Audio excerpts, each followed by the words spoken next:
I think the Russian market is really interesting because it's constantly changing. There are external and internal factors, which means that something new is coming into the market all the time. It could be technology, it could be new entrants, it could be the way in which consumers are interacting with brands.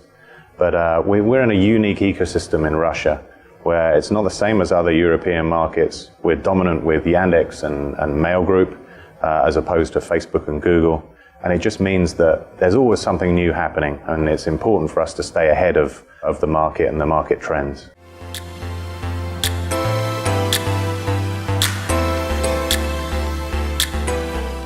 I don't see that the trends in Russia are any different from global. And also what I think is that we're no longer behind the global market. Everything is happening at the same time. So the key trends are really technology, consumers.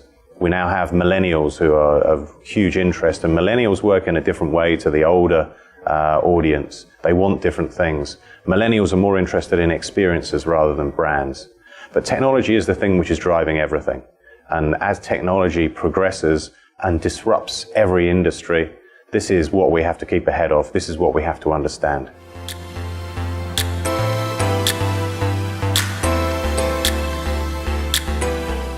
I think for Russia, one of the key events was the World Cup. I think it was a fantastic event, very well run. It really showed the rest of the world what Russia was all about, put Russia on the map.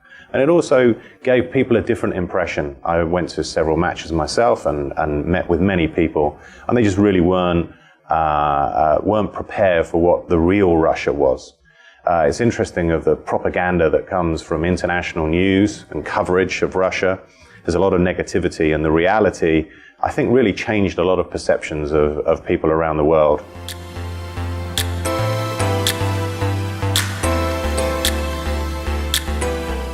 Artificial intelligence, there's a lot talked about it. It's a very big subject. It's a very broad subject. Irrespective of what happens with artificial intelligence, there's still going to be the need for human beings. I think it's not that we should look at it that artificial intelligence is going to replace jobs and replace people. It's going to create a whole new set of jobs and a new set of opportunities. But it leads brands into a position where they can do things that they've never done before. They can do things at machine speed, and they can do things which are infinitely personalizable and adaptable to different situations.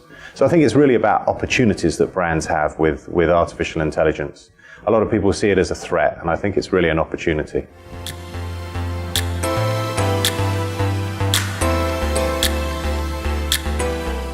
Yeah, TV versus digital is a big subject, and I know the European and global markets very well. I don't think it's a big deal that digital is bigger than TV.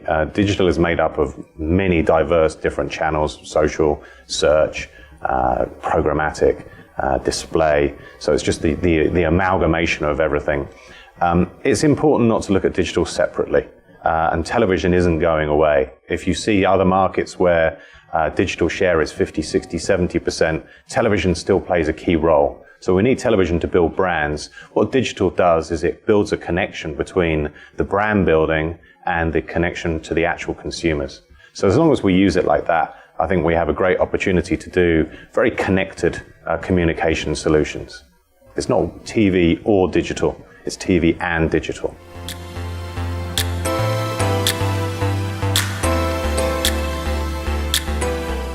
A successful brand needs to listen to its audience. A successful brand needs to be part of a community, and the community needs to be able to be involved with that.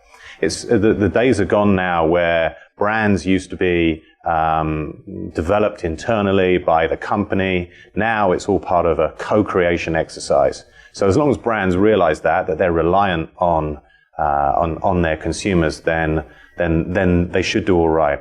But also I think that there's a lot of talk about sustainability, a lot of talk about responsibility, and brands need to understand that they need to play a role in people's lives which is positive as well.